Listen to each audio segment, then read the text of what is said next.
Hello everyone, welcome to अड्डा 24/7 class 9th and 10th channel. I am Saurabh Sharma और आज के सेशन में हम क्लास 10 चैप्टर नंबर 14 यानी कि कहें तो स्टैटिस्टिक्स, इसका कंप्लीट सभी फॉर्मूले आज के इस वीडियो के अंदर हम देखने वाले हैं। तो चलिए बात करते हैं। अगर हम बात करें स्टैटिस्टिक्स की, तो स्टैटिस्टिक्स जब कभी भी आता है तो आपके दिमाग में तीन चीजें आ जाती है। बोलो कौन कौन? कि सर एक आता है सबसे पहले मीन, देन उसके बाद आता है आपके सामने mode, mean mode, and then उसके बाद आप पढ़ते हो सर मीडियन। मीन, मोड और मीडियन, ये तीन चीजें हमारे सामने होती है। लेकिन जब क्लास 10th में हम पढ़ते हैं इन चीजों को, तो हम बात करते हैं स्टैटिस्टिक्स की। मीन, मोड और मीडियन तो हम कैलकुलेट करेंगे, लेकिन किसका? एक ग्रुप डेटा का। किसका? कि सर मीन ऑफ किसका हमें कैलकुलेट करना होता है? एक ग्रुप्ड डेटा का। ऐसे ही हम मोड भी कैलकुलेट करते हैं। किसका? कि सर ग्रुप्ड डेटा। और वही मीडियन भी कैलकुलेट करते हैं। किसका? ग्रुप्ड डेटा का। अब आप कहोगे सबसे पहले कि सर ये ग्रुप डेटा क्या चीज होती है, तो ये तो हम समझ लेते हैं। सबसे पहले ग्रुप डेटा क्या होता है कि मान लो कि अगर आपके पास स्टैटिस्टिक्स है तो सीधी सी बात है सर, हमारे पास बहुत सारे डेटा होंगे। मान लो आपके पास डेटा है सपोज 1 2 3 4 5 6, ऐसे करते करते करते सपोज 100 तक का डेटा है। अब आप अगर इन सभी डेटा की सपोज फ्रीक्वेंसी लिखते जाओगे तो टेबल कितनी बड़ी हो जाएगी? बहुत बड़ी हो जाएगी। तो इस टेबल को और मिनिमाइज करने के लिए कि ये जो डेटा हमारे पास है उसको और इजी वे में समझने के लिए हमने क्या किया? इनके ग्रुप बना दिए। कैसे ग्रुप बने? कि सर 0 से लेके 1 से लेके 100 तक का जो ये हमारे पास डेटा था, हमने इसमें ग्रुप बना दिया कि सबसे पहले 1 से लेके 10 तक का, फिर 10 से लेके 20 तक का, देन 20 से लेके 30 तक का। ये कंप्लीट हमने इसके ग्रुप बना दिए। तो ये जब इस तरह से ग्रुप की फॉर्म में इस डेटा को रिप्रेजेंट किया जाता है तो यही डेटा क्या कहलाता है आपके लिए? ग्रुप डेटा कहलाता है। अब इस ग्रुप डेटा का हमें मीन भी कैलकुलेट करना होता है, मोड भी और मीडियन भी कैलकुलेट करना सीखना है। तो चलिए सबसे पहले हम बात करते हैं मीन कैलकुलेट करने की। तो अगर मीन ऑफ ग्रुप डेटा अगर हमें कैलकुलेट करना है तो इसके 3 मेथड होते हैं। सबसे first method is direct method. First method कौन सा है? Direct method. और डायरेक्ट मेथड क्या कहता है कि सर अगर डायरेक्ट मेथड के जरिए हम मीन कैलकुलेट करते हैं तो सबसे पहली बात तो मीन को हम रिप्रेजेंट करते हैं एक्स बार से। जब डायरेक्ट मेथड हम लगाते हैं तो इसके इसमें फॉर्मूला होता है आपके पास sigma X I into F I upon sigma F I. Okay, ये sigma X I into F I upon sigma F I. F क्या है? फ्रीक्वेंसी, एक्स क्या है? डेटा।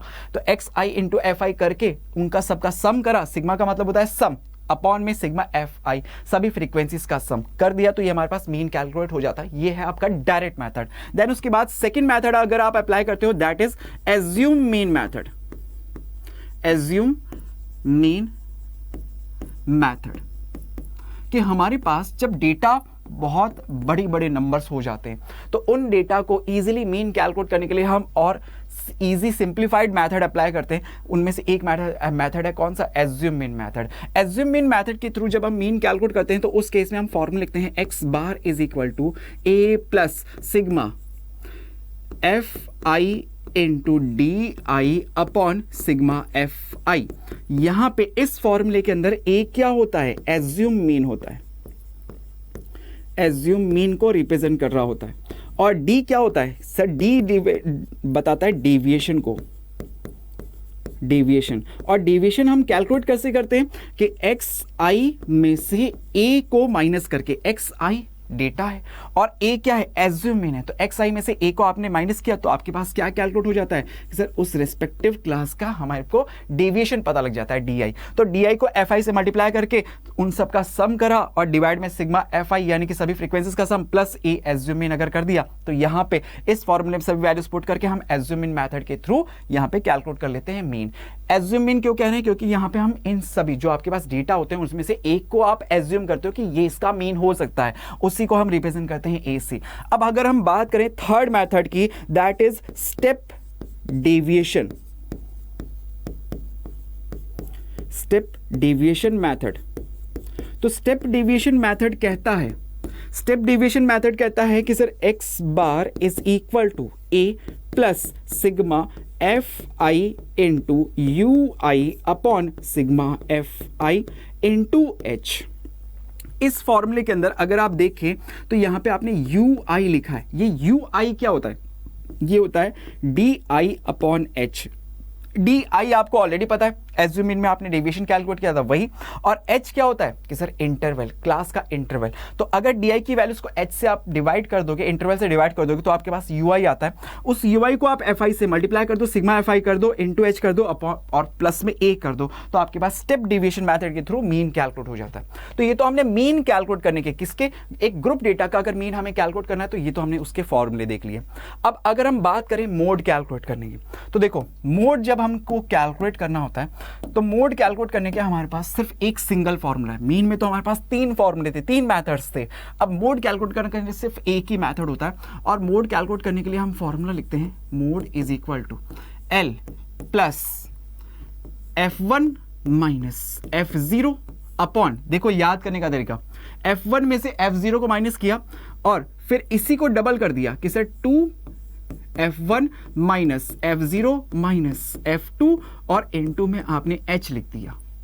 अब ये सभी वैल्यूज अगर आपको आइडेंटिफाई हो जाए तो इन सबको वैल्यूज को इस फॉर्मूले में पुट करके आप इजीली मोड कैलकुलेट कर सकते हो। तो अगर ये सब वैल्यूज आपको निकालनी है तो सबसे पहले आपको पता करनी पड़ती है क्या, मॉडल क्लास। सबसे पहले आपको पता करना होता है मॉडल क्लास।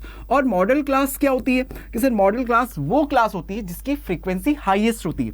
कि सर मॉडल क्लास वो होती है हाईएस्ट फ्रीक्वेंसी वाली क्लास, हाईएस्ट फ्रीक्वेंसी वाली क्लास जो होती है वो मॉडल क्लास कहलाती है। सपोज के लिए, जैसे सपोज करो कि कोई आपके पास डेटा है और उसमें इस तरह से क्लास हो, सपोज ये आप यहाँ पे आप x की वैल्यूज लिख रहे हो और यहाँ पे फ्रीक्वेंसी की वैल्यूज लिखी हुई है, ऐसे ही होता है टेबल हमारे पास। अब यहाँ पे x की जो वैल्यूज है, सपोज ये क्लास आपकी क्या है, हाईएस्ट फ्रीक्वेंसी वाली क्लास थी, तो ये क्लास आपके लिए क्या है, मॉडल क्लास है। अब इस मॉडल क्लास की जो लोअर लिमिट होती है वो क्या होती है, L। लोअर लिमिट L होती है। इसकी जो फ्रीक्वेंसी होती है, इस क्लास की जो फ्रीक्वेंसी होगी उसे हम रिप्रेजेंट करते हैं किससे, F1 से। इससे ऊपर वाली क्लास की जो फ्रीक्वेंसी होती है उसे हम रिप्रेजेंट करते हैं F0 से, और नीचे वाली क्लास की फ्रीक्वेंसी को F2 से। 0 1 2 जो मॉडल क्लास है उसकी फ्रीक्वेंसी तो F1, उससे ऊपर वाले को 0 और उससे नीचे वाले को F2 से हम रिप्रेजेंट कर देते हैं। बचा क्या, एक H क्या रिप्रेजेंट करता है सर, इंटरवल को। कि कोई क्लास जो आपके पास क्लास इंटरवल है उस इंटरवल को रिप्रेजेंट करेगा सर किससे, हम H से रिप्रेजेंट करते हैं। तो इस तरह से हम किसी भी डेटा में ये सभी वैल्यूज हम आइडेंटिफाई कर सकते हैं। सबसे पहले हमें मॉडल क्लास डिफाइन करनी होती है, ठीक है। तो ये आपके पास मोड कैलकुलेट हो जाता है। इसी तरह से अगर मैं बात करूं मीडियन की, तो अगर हमें मीडियन कैलकुलेट करना है तो मीडियन कैलकुलेट करने की भी एक सिंगल ही फॉर्मूला होता है। तो मीडियन कि अगर हम बात करें तो इसका फॉर्मूला लिखते हैं L plus N/2 minus CF upon F into H। Okay, अब मीडियन भी अगर हमें कैलकुलेट करना है तो ये सभी वैल्यूज हमें पहले पता करनी पड़ेगी, और ये सभी वैल्यूज तब आपको पता लगती है जब आप सबसे पहले क्या करते हो, मीडियन क्लास को डिफाइन करते हो, मीडियन क्लास को पकड़ लेते हो। और मीडियन क्लास क्या होती है कि सर मीडियन क्लास वो क्लास होती है, देखो सबसे पहले N/2 आप कैलकुलेट करोगे और N/2 से जस्ट बड़ी कम्यूटेटिव फ्रीक्वेंसी जिस क्लास की होगी N/2 से जस्ट बड़ी कम्यूटेटिव फ्रीक्वेंसी जिस क्लास की होगी वो क्लास मेरे लिए क्या कहलाएगी, वो क्लास मेरे लिए मीडियन क्लास कहलाएगी। N क्या होता है अभी हम समझते हैं। देखो जैसे मान लो कि ये सपोज कोई टेबल है आपके पास, यहाँ पे ये आपके पास x की वैल्यूज थी, ये यहाँ पे फ्रीक्वेंसी की वैल्यूज है, और यहाँ पे ये आपके पास कम्यूटेटिव फ्रीक्वेंसीज को रिप्रेजेंट कर रहा है, कम्यूटेटिव फ्रीक्वेंसी। इसी तरह से मीडियन की टेबल हम बनाते हैं। अब यहाँ पे इस क्लास की अगर हम देखें तो इस मीडियन क्लास को सबसे पहले तो हमें आइडेंटिफाई करना है। तो जो फ्रीक्वेंसीज का सम होता है, फ्रीक्वेंसीज के सम को हम रिप्रेजेंट करते हैं किससे, N से। फ्रीक्वेंसीज, जितनी भी फ्रीक्वेंसीज है उन सभी फ्रीक्वेंसीज का सम N कहलाता है। तो N अगर हमने सबसे पहले निकाला और N/2 किया तो उस N/2 की वैल्यू से जस्ट बड़ी कम्यूटेटिव फ्रीक्वेंसी जो मुझे मिलेगी वो क्लास, जिस क्लास की मिलेगी वो क्लास मेरे लिए क्या हो जाती है, मीडियन क्लास। वो क्लास हमारे लिए क्या हो जाती है, मीडियन क्लास। अब इस मीडियन क्लास की जो लोअर लिमिट होती है दैट इज कॉल्ड L, इसकी जो फ्रीक्वेंसी होती है दैट इज कॉल्ड F, और इससे अपर क्लास की जो कम्यूटेटिव फ्रीक्वेंसी होती है दैट इज कॉल्ड CF। तो आपको इस फॉर्मूले में L पता पता लग गया, F पता लग गया, CF पता लग गया, N पता लग गया, फ्रीक्वेंसीज का सम बचा है H पता है आपको क्या होता है, अभी आपने थोड़ी देर पहले देखा था कि सर क्या होता है, क्लास इंटरवल H को रिप्रेजेंट करता है। तो इस तरह से हमें अगर मीडियन क्लास पता लग गई तो सभी वैल्यूज इजीली आप आइडेंटिफाई कर सकते हो, और इन सभी वैल्यूज को फॉर्मूले में पुट करोगे तो आंसर आपके पास आ जाता है मीडियन कैलकुलेट करने का, है ना सिंपल। तो इस तरह से हम किसी भी ग्रुप डेटा का मीन, मोड और मीडियन तीनों कैलकुलेट कर सकते हैं। बच्चों यहाँ पे तो हमने इस मीन, मोड और मीडियन के सभी फॉर्मूलेज एक सिंगल वीडियो के अंदर कवर कर दिए। अगर आप इसका detailed expression exercise by exercise सभी कंसेप्ट्स के साथ, सभी मेथड्स के थ्रू आप क्वेश्चंस को सॉल्व करना चाहते हैं, सभी एक्सरसाइज को सॉल्व करना चाहते हैं, तो लिंक वीडियो के डिस्क्रिप्शन में दिया हुआ है, आप उस पर क्लिक करके डिटेल्ड एक्सप्रेशन चैप्टर का देख सकते हैं। आई होप वीडियो आप लोग के लिए बहुत हेल्पफुल रही होगी। Thank you for joining with us guys, thank you so much.